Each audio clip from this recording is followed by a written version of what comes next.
안녕하세요. 저는 며칠 전 아내에게 뺨을 얻어맞으며 이혼 요구를 받은 유부남입니다. 그런데 억울하기도 하고 아니면 아내의 반응이 당연한 것 같기도 하고 답답한 마음에 욕을 왕창 먹을 각오로 사연을 보내봅니다. 저는 아내와 나이 차가 무려 8살 차이가 납니다. 그래서 주변에서는 많이들 부러워했습니다. 물론 저 역시도 예쁘고 어린 아내이기에 너무 좋지만 때로는 무언가 공감할 수 없고 너무 어리고 해맑기만 한 철없는 여동생 같기도 하였습니다. 그런 아내를 화나게 만드는 단 한 가지가 있습니다. 그건 바로 장모님입니다. 지금의 장모님은 아내의 생모는 아닙니다. 장인어른께서 아내의 생모이자 첫 번째 부인과는 사별을 하셨었고 그 후로 아내와 처남을 홀로 키우셨습니다. 아내와 처남이 장가를 간 이후에 어느 날 만나는 여자가 있다며 재혼을 하고 싶다고 말씀하셨습니다. 가족들은 처음에 장인어른의 말씀에 당황하였지만 모두들 환영한다며 그분을 소개해 달라고 하였습니다. 그분이 지금의 장모님이십니다. 처음 뵙는 날의 장모님 모습을 아직도 잊지 못합니다.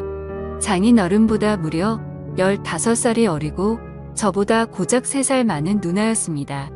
그리고 복장은 짧은 치마에 쫙 달라붙는 티셔츠를 입었고 진한 향수 냄새가 진동했으며 짙은 화장은 마치 활용의 업소 여성 같이 보이기도 했습니다.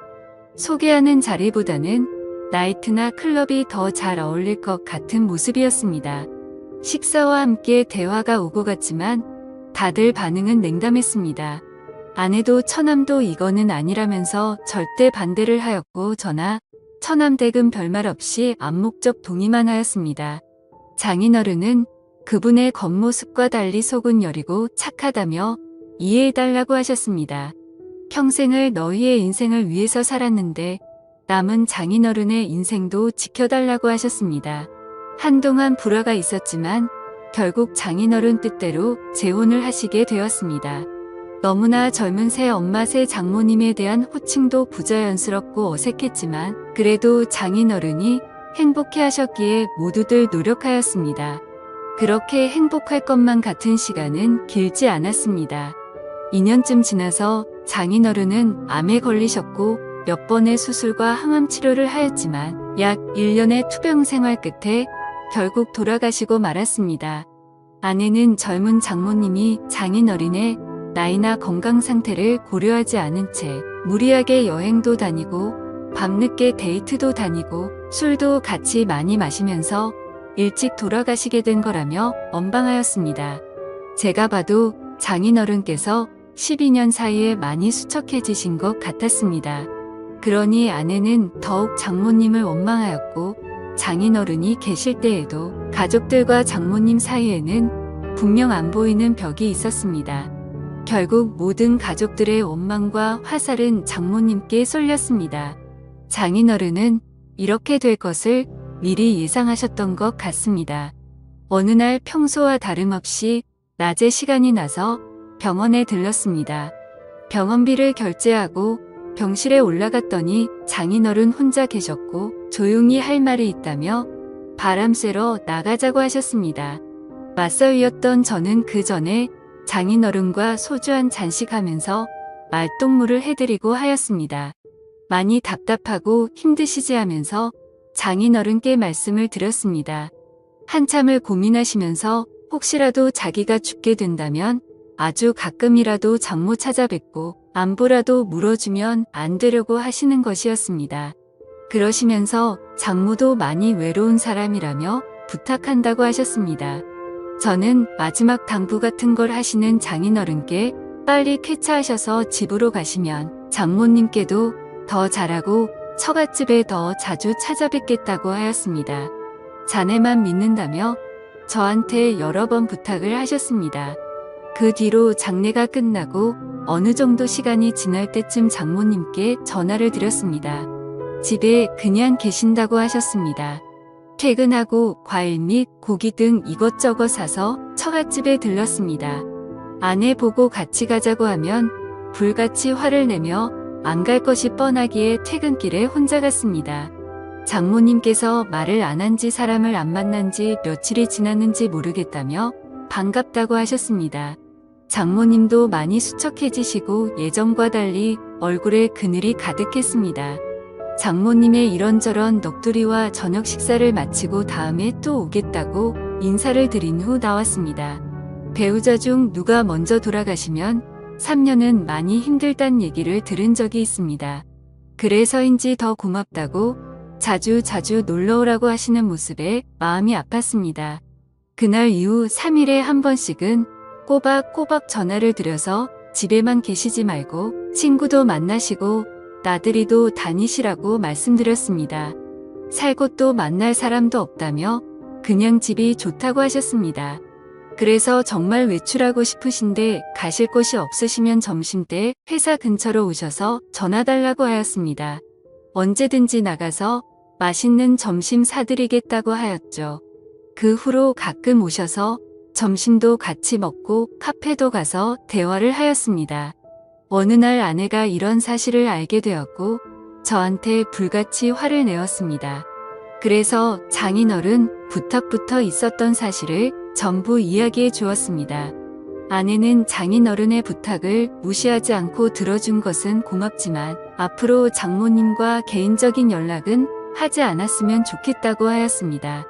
그리고서는 장모님께 전화해서 더 이상 자기의 새엄마도 저의 장모도 아니니 연락하지 말라고 하였습니다. 이 사실은 처남에게도 알렸습니다. 처남도 아내에게 그 정도까지는 할 필요 있냐며 심한 거 아니냐고 하였지만 아내는 확고했습니다. 그렇게 한두 달 지났을 때 장모님께 연락이 왔습니다. 그래도 가끔은 제가 연락을 줄 거라고 생각했는데 한 번도 안 와서 서운했다며 시간 될 때 처갓집에 놀러 오라는 것이었습니다. 집에 이것저것 고장나고 교체해야 될 것은 많은데 할 줄도 모른다며 도와달라는 것이었습니다.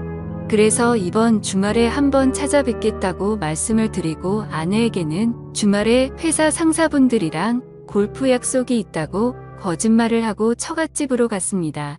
장모님께서 반갑게 맞이해 주시더군요.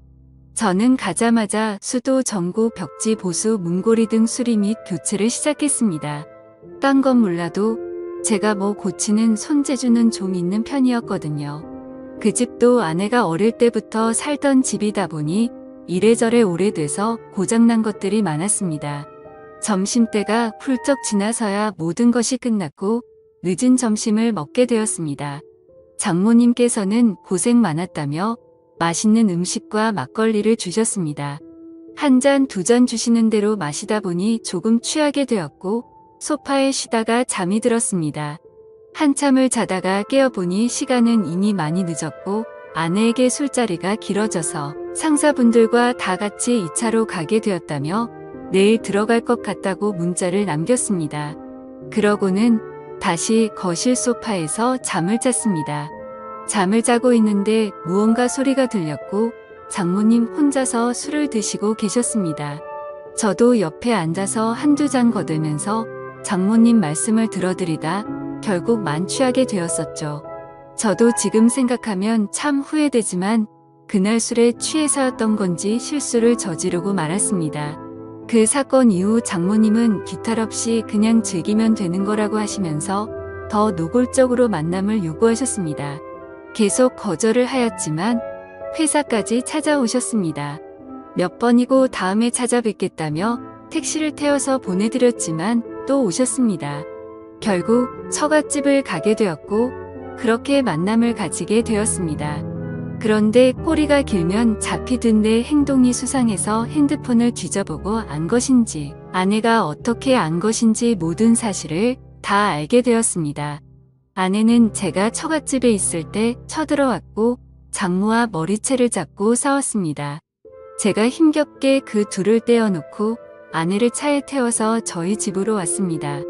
오는 길에 장모와 아내는 전화로 싸웠고 그 와중에 장모의 이야기를 듣게 되었죠. 아내의 태도가 너무 마음에 안 들어서 저를 일부러 꼬신 거라며 제 아내 보고 남편 관리나 잘하라는 것이었습니다. 그렇게 집에 오자마자 아내는 저를 죽도록 때렸고 이혼하자며 집에서 나가라고 하였습니다. 그렇게 집에서 쫓겨나서 회사 근처 고시원에서 생활한 지 2주가 되었습니다.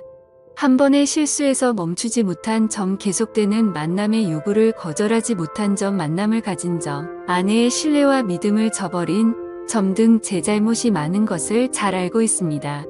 하지만 장모님의 그런 악의적인 의도로 벌어진 일들이라는 것이 억울하기도 합니다. 어떻게 보면 저도 당한 경우인데 아내는 무조건 이혼을 요구하고 저는 어떻게 해야 할까요? 용서받고 앞으로 아무 일 없었던 듯이 함께 살 수는 있을까요? 앞으로 어떻게 하는 게 나을지 인생 선배님들께서 말씀 좀 해주시기 바랍니다. 지금까지 읽어주신 모든 분들 감사합니다. 구독과 좋아요, 알림 설정 눌러주시고 다양한 사연 또 들으러 와주세요. 그럼 모두들 행복한 하루 보내세요. 감사합니다.